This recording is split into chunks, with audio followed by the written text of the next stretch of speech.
ka gin gi ng'we, gin gi tuke mag adhula. To bende ing'e ni jaod bura mar Ariada, Senior Council Otiende Amolo, nyalo chiwo assist mager kendo malit, mamit. To Senator mano ma Kericho nyalo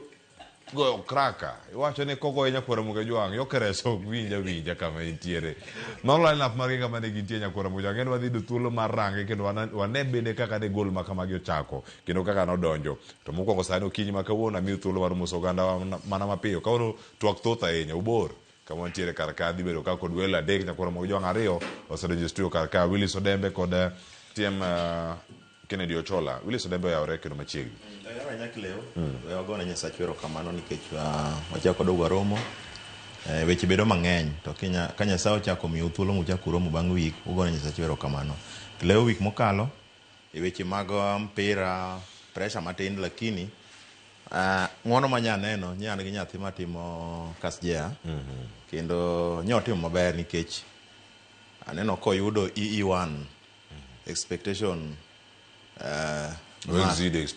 exceed expectation oyude kuom subject ariyo, taneno ko meeting expectation mudongo oyudo te, taneno ka stamp pathway aneno ko 59 point. Mano manyiso ni en ng'ama ka en KCP machon to en ja B+ kata A-. Koro to en nyathi manyako maning'e ni adhi ma fine kendo kabisa kendo kochopo Jamhuri nyoyude ka gine joma werne jatelo State House maning'e ni en achievement. Seche moko gima nokatimo ento setimo matende ni koro an koro ngimana kata Nyasaye kawa to gima obiro setimre ngimana. Koro mago gik ma erokamano ma nyaka wagone Nyasaye nikech Nyasaye ni onyalo timo gik moko manok ipango. To awacho ni ga pile Zaburi ni ka ok Nyasaye bedo majaka korwa, gik mang'eny matimo nikech ne accident ang'ang'oge. Koro wamedu malamo Nyasaye kamoro amora ma wantie, momiyo kata nyoro kanya chiewo Injili kalo nyaka kunga winji ga mokwongo. Kendo gwedha ga mang'eny, ogwedha mang'eny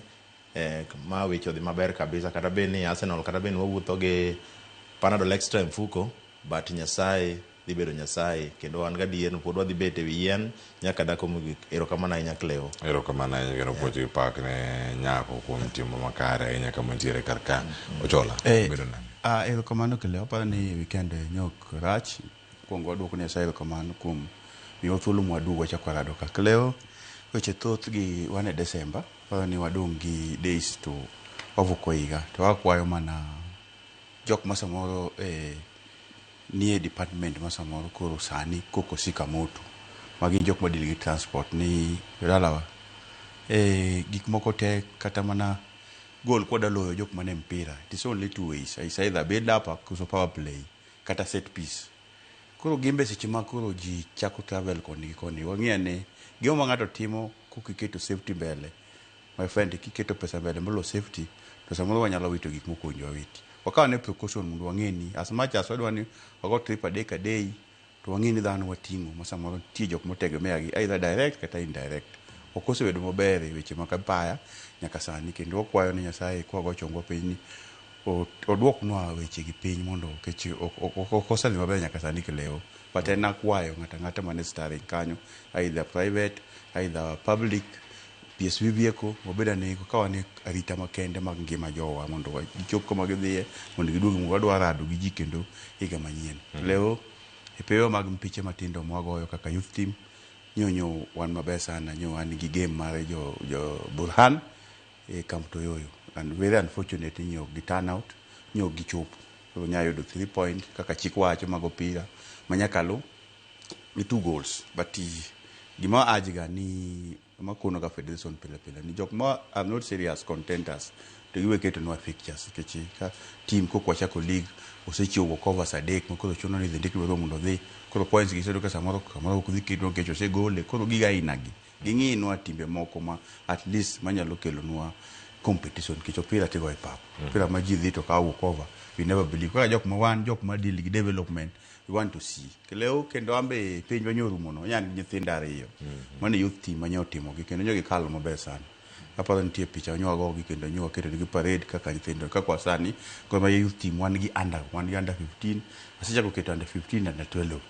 ma ka in gi that caliber mineno ka nitie kendo wan ka kwapogogi seche mwaketo mwago league man gi cards waketo puonjo koni to gin matindo go puonjo koni koro waketo ji te Christian koro low school ni kichodo ni waneno ka nitie vacuum e basics football sports kochak ka pod ng'ato tin ma pod onge pache gik mang'eny pache to you can achieve gimidwaro odwan ka gik at 17 to they are ready to national level kamano wazo pochi gi pak bende jotugo makamano timo pinyno makoro nyaka sani nyakoro mojo manang'o twak e chieno mar mbakoro mabiro kar kae ka waloso e tugo mago mag jod bura mago mag Afrika ma ugwe nyakoro moge jwang e tugo ni Kenya noloyo ka gonde 2-1 e tim ma Burundi mag jod bura ma kocha my line up mar gi nyakoro moge jwang ka gintiere kar kae achiel kido jod bura mari mabere neno kane kanyo sawa ng'ato wacho ni kokine jod bura mari ka loso e od bura tiende wer e pap captain Otiende Amollo ntiere kar kacha kindi jod bura moko ngeni tie Willis Odembo seneno jod bura mamoko mantiere tie mago me youth bende tiere kar kae ma en kere dio chola oseneno jok monego bende die workout ka Arun Cheruyot ntiere kar kae neno Anthony Kibagendi e kend jod bura mamoko mapod ntiere kar kae kaka ng'wech wuok to ji renga eno ka girengo nyakoro moge jwang sani ma gol mane gonde mane odonjo nyakoro moge jwang to mano lo kanyo kod Arun Cheruyot mano e kind Kenya kod pinyno mano mar Burundi mano kama ne gintiere mano ne offside mano kama ne nitie mio okawe to duoka kanya achiel kachiel wanya neno tipo machielo mano assist michiwo kanyo kod Otiende Amollo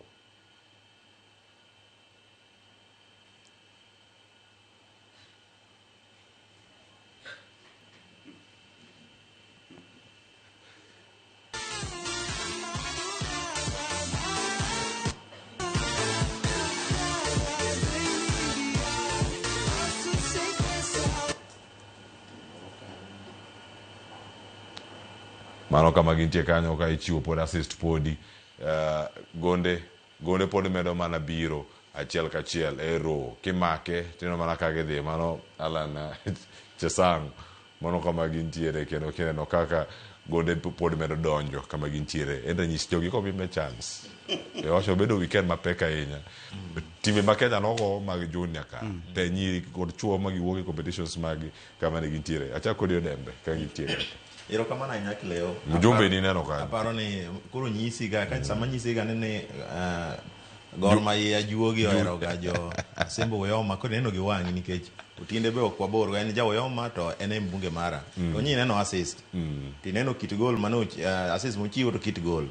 wema montie moro kendo makoro ne Cheruyot oloyo classic ma nyo pimere mana gi wacho no ingo kata nini Yokares aparo ni en gik moko mabeyo manyiso ni seche moko ntiere ma kaka ng'ama jatelo inyiso ji ni kaka gino timore koro mondo kiwach ni nikech ntiere wabunge moko miwacho ni seche moko kanie bunge kucha to gilingo giwuok but ka ginoko kanyo neno ka gitimo wonders koro aparo ni en mana poch gi pak nikech East Africa ng'eni osebedo gi weche mang'eny nikech gini kopogore gi weche mag mpira ni Kileo nitiere kaka okelo bonding moro nikech igni ndalo nyaka wach GNC to gi weche mag Tanzania gi Uganda ni wasebedo gi tension sana among ourselves jo East Africa kuneno ka jogi nyalo bedo maromo ma go mbaka nitiere tension moko manyalo tulia ma wanyawacho ni kara wane mwago ko kaka jo raia tineno ka jotelo tineno ka ginyalo romo kaja kendo ginyalo nyiero koro aparo ni magi lessons monego bed ni mondo wan bende wakaw kaka raia ni kik wakaw gik moko wabede waket matek ahinya but poch mara gi pak dhi ne jotelo kendo dhi ne mbunge mara Otiende Amollo ang'eyo ni Nyasaye pod bro dhi ko nikech Kileo sama kama kawacho Otiende kanyo nitiere ndara moro manyocha wagoye koko ka mar e ward mar East Assembly to ma jatende iluongo ni Mheshimiwa Agodi nyotimo maber Kileo nyaneno kan tingni osedonje ground kendo tich dhi mbele kuwuok oyude koriera mbugu maga ng'eni tich ma nyaka mbunge ma Otiende Amollo nyaka ng'i gik moko bila gi governor Orengo erokamano Ochola okay aparo ni Kileo that's the essence of sports do ketega jok mano pare mondo wabed together seche wan together no we think together and aparo ni ene levels tie levels mag retirees, tie levels mag jok matiyo, tie level mag nyithindo pod youth opidho. Koro ene tires te kendo levels te, and it is good ni gitimo gimak wayo the technical bench ni giwakane on sit ups and press up. Kadwa neno ng'ama go mpira mosamoro chwe kama chachaki opani kwa gitimo press up gi sit ups to kech opira goga no ka wagolo gas manage ni maber to opani ginyalo go maber kabisa. Koro giwakad kendo neno ka giloyo through set piece, kendo neno ka gino piche ging'eyo matino moments mag ging'eyo matine gin jok mane ogo gini ka gitindo. To gimoro kitimo case kitin kata kichako time chon kata ibed ng'ama ng'ongo either pod inyalo pass information kata pod inyalo time ka kitime cha kopono mi nafas. Koro giting'o wa malo, ineno ka iluongo ni volley, mano pira mogo iloye gi malo, mano volley weyo bounce tiloyo. Jok matin sana mong'e moments ko kata mar jotugo magocho sani, but iyudo ka jatugo no kata munge jatelo no pod inyalo time nade, pod inyalo goyo seche giwake lisa wa Kenya, seche go gi intermingle. Apart from that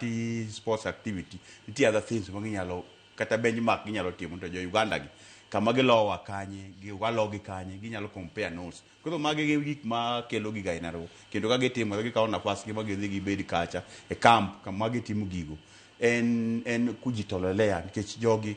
earnings mag gi pod ok nyal yienegi magitim kama. But kisedo ka ng'ano ochako dok nyaka Sirwaru modok e socks modok e pap, but ne en gi passion about gimotimo no. Wawacho ga pile ni gik mitimo mag tuke gi ginok ting'e ng'ato kitero, gineno passion mar ng'ato ka gin gichalo juogi ma giidho ga idha ji. Koro kosebedo gi interest kokikawe kanyo kitere kacho ok moko michuno go mondo waket ng'ato to kata papo ke kuma nitie ka kodwa jok moko maina gi mong'e gima timo kade.